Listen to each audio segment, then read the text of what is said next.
punishments which Islam has come with their mention, right? So some people, they might mock people who adhere to the Sunnah and mock the rewards that these people are trying to pursue, or mock the punishment that these people are trying to keep away from, right? So now they're making mockery of the action indirectly, but they're making mockery of the actual rewards and the punishments which are specified. Such people who fall into this, they are disbelievers by consensus, by ijma'. This is disbelief.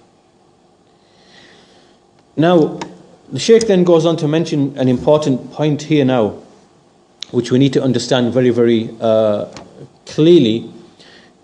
He says that this mockery of the religion,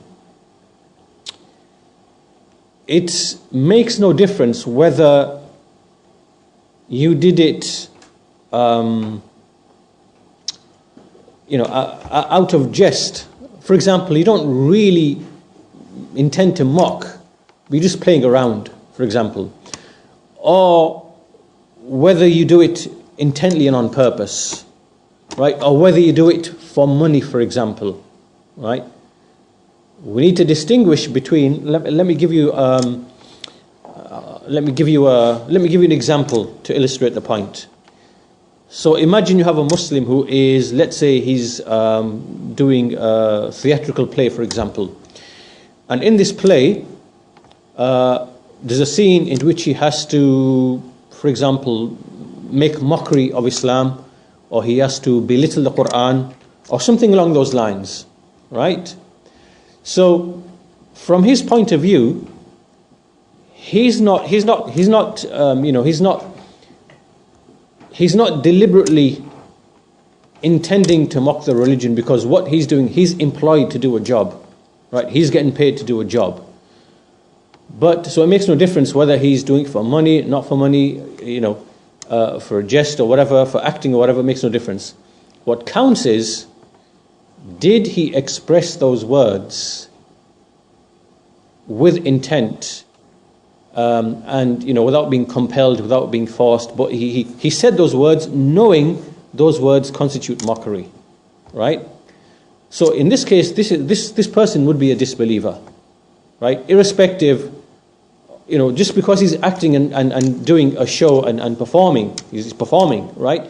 You can say that it's not really his actions, but actually it is, right? Because you've done that deed with knowledge that it is mockery, right? So what counts is you do something which constitutes mockery, and you actually willfully chose your action. You willfully chose your action, right?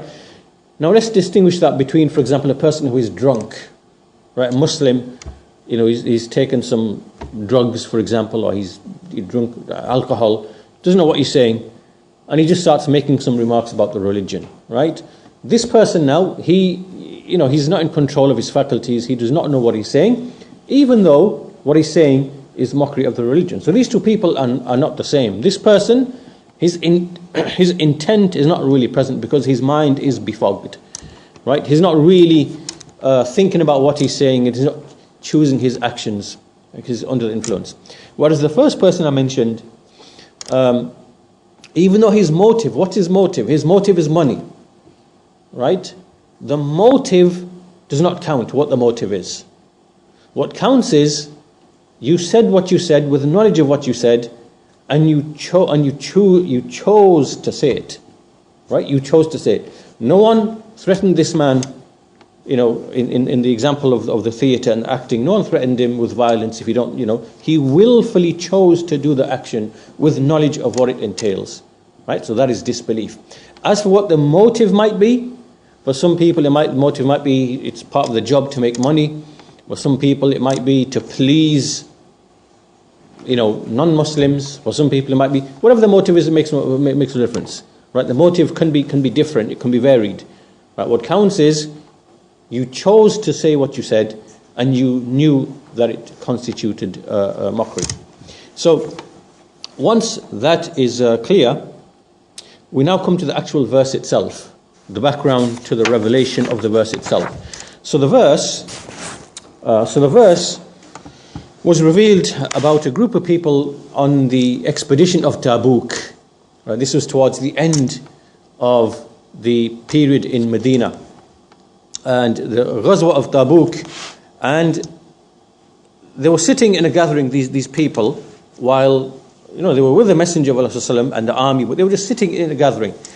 And one of them began to say that we've never seen a group of people who are more greedy, meaning like eager to fill their bellies with food, and greater in telling lies, and more cowardly when it comes to fighting, when it comes to meeting the enemy.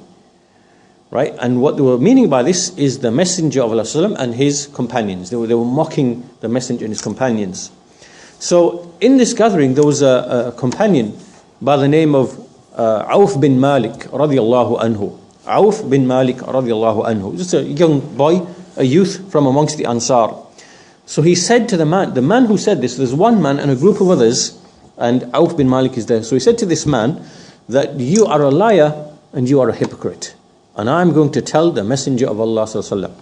So he went and he told the Messenger of Allah sallallahu alaihi wasallam, but before he managed to get to the Messenger of Allah sallallahu alaihi wasallam, revelation had already come down to the Messenger about what that person had said in that gathering. And so when he got to the Messenger of Allah and told him, the verse was revealed that we mentioned at the beginning of that was mentioned in the principle. And when those people found out, or when that man found out about this verse, he ran to the Messenger of Allah and he tried to plead, he tried to grab hold of the reins of the riding beast, of the camel, and he was saying, "O Messenger of Allah, innama kunna nakhudu wa nal'ab." We were just playing around. We were just fooling around. All we were doing was we were doing speech that you would normally do on a journey, just to remove the weariness and the tiresomeness of the journey. We're just trying to kill time and have some amusement, and just to kill off the effects of the journey. That's all it was, like people do. And so the Messenger of Allah, he continued riding, didn't turn at him at all, didn't pay any attention to him at all, and he said nothing apart from repeating this verse. And in this verse, وَلَئِن سَأَلْتَهُمْ لَيَقُولُنَّ إِنَّمَا كُنَّا نَخُوضُ وَنَلْعَبُ. If you were to ask them, they would say, we were just playing around and we were just jesting and joking. Say, is it in Allah and His signs and His Messenger that you were mocking? Do not make any excuses, for you have disbelieved after your faith. لَا تَعْتَذِرُوا فَقَدْ كَفَرْتُمْ بَعْدَ إِيمَانِكُمْ. So you can see that there's a number of important things from this whole incident now. The first thing is, notice that these people were described with iman, because Allah Azza wa Jal, He said, فَقَدْ كَفَرْتُمْ بَعْدَ إِيمَانِكُمْ. Because you have disbelieved after your faith. This means that this group of people were not hypocrites to begin with. Right? So they weren't hypocrites already, because otherwise Allah Azza wa Jal would not have said about them, بَعْدَ إِيمَانِكُمْ, after your faith.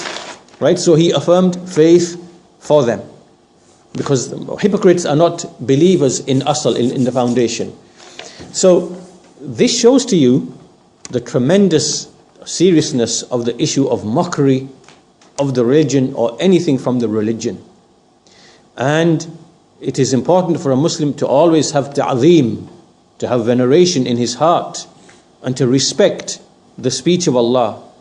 And that anyone who belittles Allah, belittles His names, belittles His attributes, belittles His deen, then this person is a disbeliever.